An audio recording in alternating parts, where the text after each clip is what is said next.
আজকে সারাদিনে অনেক কাজ করলাম, যদিও এখনকার ওয়েদারটা সবসময় বৃষ্টি বৃষ্টি ভাব, যে কোনো মুহূর্তে বৃষ্টি চলে আসে। আর আজকে সকাল থেকে সন্ধ্যা পর্যন্ত কী কী কাজ করলাম আজকে আপনাদের মধ্যে শেয়ার করব। হ্যালো এভরিওয়ান, আসসালামু আলাইকুম, welcome back to my channel Sadika's blog and cooking. আপনারা তো জানেনই আমি হচ্ছি গাছ লাভার, আর গাছের যত্নের সাথে সাথে হচ্ছে রান্নার কাজগুলো কমপ্লিট করে নিতে হয়। আজকে হচ্ছে আমি কাঁচকলা ভর্তা করব, আর ভর্তা করে নেওয়ার জন্য সকাল সকাল হচ্ছে রান্নাঘরে চলে এসেছি। খোসাসহ হচ্ছে কলাগুলোকে সিদ্ধ করে নিয়ে খোসা ছড়িয়ে নিয়েছি।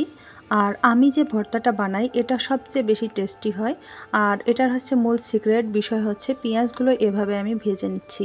আজকে আমার ঘরে সরষের তেল নেই, তো কি হয়েছে, সয়াবিন তেল দিয়ে পেঁয়াজগুলো হচ্ছে ভেজে নেবেন। তারপর হচ্ছে শুকনো মরিচ কাঁচামরিচ যে কোনো একটা দিয়ে হচ্ছে যে ভালো করে ভর্তাগুলো বেটে নেবেন। দেখবেন যে এত পরিমাণে স্বাদ হয়েছে যে হচ্ছে আপনি হাত চেটে চেটে গরম ভাত এক নিমিষে এক প্লেট শেষ করে দেবেন। তো এদিকে হচ্ছে আমি আজকে এটা হচ্ছে আমার বাটনা আর নোড়া, এটার মধ্যে এগুলো পিষে নিয়েছি। আর এদিকে মাছ ভুনা করব হচ্ছে সবজি দিয়ে। কেন জানি আজকাল সবজিও খেতে মন চায় না, আবার মাছও খেতে মন চায় না, তাই সবজি দিয়ে আজকে আমি মাছ রান্না করব। এদিকে মাছগুলো হচ্ছে লবণ আর হলুদ মেখে আগেই হচ্ছে নতুন বউয়ের মতো রেডি করে নিয়েছি। তারপরে এগুলো হচ্ছে আবার আমি তেলে ভেজে নিচ্ছি। মাছ হালকা করে তেলে ভেজে সবজি দিয়ে রান্না করলে খুব টেস্টি হয়। এদিকে মাছগুলো ভেজে নিচ্ছি, ভেজে নেওয়ার পর সবজি দিয়ে সেগুলোকে আমি রান্না করব। আর ভর্তাগুলো হচ্ছে আমি কাঁচকলা সেগুলো হচ্ছে কমপ্লিট এদিকে হচ্ছে। আর রান্নাঘরে আসলে দেখা যায় যে একটার পর একটা কাজ থাকে, আর খুব অল্প সময়ে হচ্ছে কাজগুলো কমপ্লিট করে নেওয়ার জন্য থেমে থাকা যায় না। এদিকে মাছগুলো হচ্ছে ভেজে নেওয়ার পর আমি সুন্দর করে রান্না করে নিচ্ছি, যেভাবে হচ্ছে নর্মালভাবে রান্না করা হয় ঠিক সেইভাবেই। আর আজকে হচ্ছে দুপুরের পর চলে আসলাম বিকালে চারতলায়। আমাদের বাসায় হচ্ছে চারতলায় দুপুরে চলে আসলাম দুপুরের পরে। তো এখানে হচ্ছে আজকে অনেকজন মিলে একটা পার্টি আসছে চিতই পিঠা দিয়ে ভর্তা। তো আজকে হচ্ছে চলে এলাম, আর ভাবি আমাকে একটু আগেই ডেকেছিল, কারণ হচ্ছে উনি নাকি আমাকে বসায় রাখবে আর উনি পিঠা ভাজবে। তো আমিও চলে এলাম, সবার আগে আজকে আমি আগে এসেছি। এদিকে হচ্ছে উনি ইন্ডাকশনে হচ্ছে মাটির হাঁড়িতে চিতই পিঠা ভাজতে আগেই বসে গেছেন। উনি অর্ধেক আগেই অনেকগুলো ভেজে রেখেছেন, এখন হচ্ছে যে খাওয়ার একটু আগে হচ্ছে আর বাকিটা গরম করবেন, মানে গরম গরম ভেজে নেবেন। তো ওনার রান্নাঘরটা অনেক সুন্দর, পরিপাটি গোছালো। ভাবি হচ্ছে অনেক পরিপাটি একজন মানুষ, গোছালো। ওনার সংসারটা অনেক মানে মোটামুটি অনেক সুন্দর করে উনি গুছিয়ে রেখেছে সব কিছুই। আর হচ্ছে উনি কিন্তু মা হতে যাচ্ছেন, নবাগত মা। ওনার হচ্ছে পরিবারে নতুন অতিথি আসবেন, সবাই ওনার জন্য দোয়া করবেন। আর হচ্ছে আমরা প্রায়ই হচ্ছে যে এরকম অনেকজন যারা আছি এই বাসায় প্রায়ই হচ্ছে যে একসঙ্গে অনেক মজা করে খানাপিনা করি। তো আজকে হচ্ছে ভাবির বাসায় সেই হচ্ছে আয়োজনটা, আজকে হচ্ছে ভাবির বাসার পালা।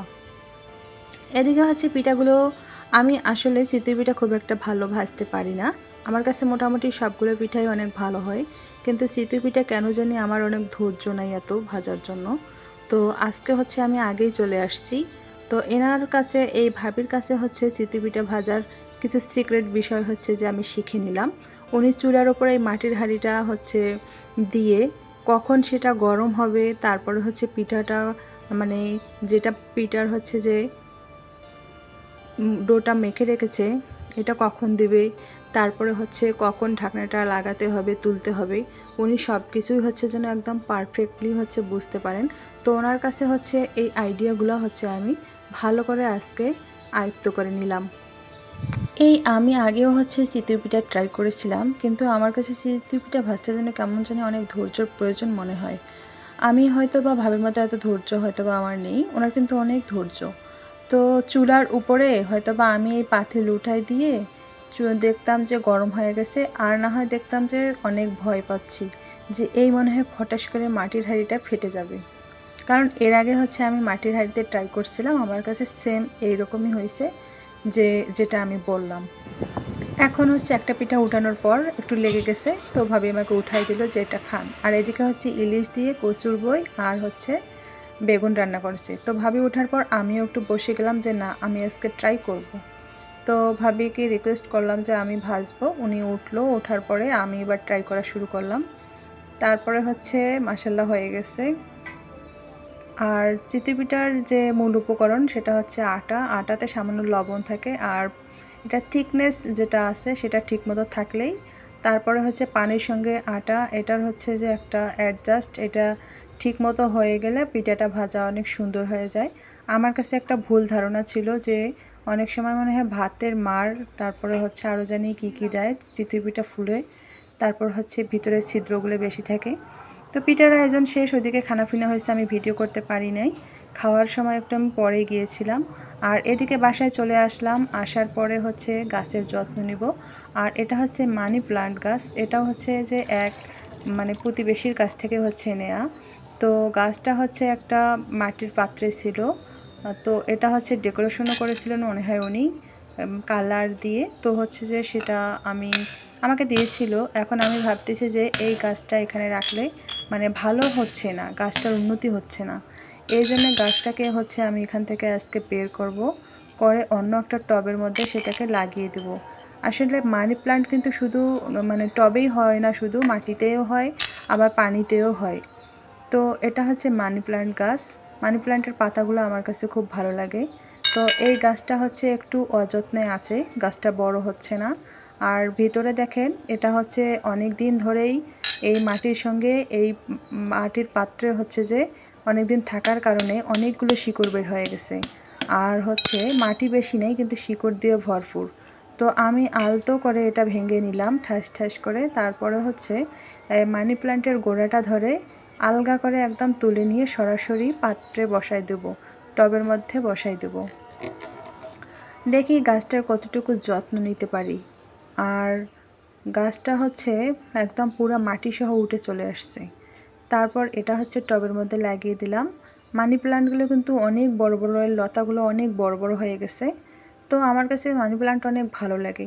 এগুলো কিন্তু ঘরেও অনেক সুন্দর করে হচ্ছে রেখে দিলে, পানিতেও কিন্তু হয়, ডাইনিং টেবিলে ছোট টবের মধ্যে রেখে দিলেও খুব সুন্দর দেখায়। তো আমি হচ্ছে এরপর যে মাটির পাত্রটা ছিল সেটা ভেঙে গেছে, ওগুলো একখানে করলাম। তারপর এটা হচ্ছে আমি বারান্দায় ঝুলিয়ে দেব। দেখা যাক এই গাছটা হচ্ছে কীরকম হয়। তারপরে হচ্ছে এর মাটিটা একটু চেপে দিলাম, গাছটা বেঁচে থাকবে কারণ মাটির সঙ্গে গাছের যে শিকড়গুলো খুব সুন্দরভাবে লেগে গেছে। আর আমি একটু চেপে চেপে এখানে বসাই দিলাম যাতে টবের সঙ্গে খুব সহজেই হচ্ছে অ্যাডজাস্ট হয়ে যায়। তারপর লতাগুলো একটু ঠিক করে নিয়ে এখন আমি হচ্ছে এটাকে উপরে তুলে দেব। যখন এই গাছটা নিয়ে আসছিলাম তখন হচ্ছে পাতাগুলো একদম মরে যাওয়ার মতো, যেন পানি পায় নাই, অনেক দিন ধরে নিস্তেজ হয়ে গেছিলো। আমি পানি দিয়ে দিয়ে হচ্ছে অনেক দিন ধরে ঠিক করলাম, এখন হচ্ছে টব চেঞ্জ করে দিলাম। আমার কাছে মনে হয় মানি প্লান্ট খুব সহজে মরে না, কারণ হচ্ছে অল্প পানি থাকলেও এরা হচ্ছে বেঁচে থাকে। অক্সিজেন প্রচুর এই গাছের মধ্যে, এটা হচ্ছে ঘরেও রাখা যায়। তো আজকে ছিল আমার এই ভিডিও, যে ভিডিওতে হচ্ছে সবগুলো সারাদিনে কী কী কাজ করেছিলাম সব কিছু আপনাদের মধ্যে শেয়ার করলাম। তো আমার ভিডিওগুলো কেমন লাগে, আমার চ্যানেলটি যদি সাবস্ক্রাইব করা না থাকে অবশ্যই বন্ধুরা চ্যানেলটা সাবস্ক্রাইব করে দেবেন। সবাই ভালো থাকবেন, আজকের মতো বিদায়।